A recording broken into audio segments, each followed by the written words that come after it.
กาลครั้งหนึ่งที่ซาบซึ้งในห่วงดวงใจพ่อกับแม่เคยบอกเอาไว้พระราชินีมาที่อุบลคู่เคียงพระบาทองค์มหาราชน้ำภูมิพลดังเทพเทวาจากฟ้าเบื้องบนปราบปลื้มดีล้นคนไทยสานกราบงามสองพระบาทองค์พระพันปีเสด็จมาเยี่ยมด้วยราชเท่านี้เป็นเกียรติเป็นสี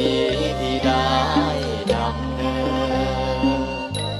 คนลือคนยองเสียงแซ่ซองกองสร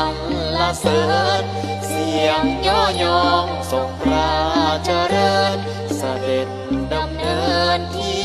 แก่นสะพือนี่แหละคือบุญของชาวเมืองอุบล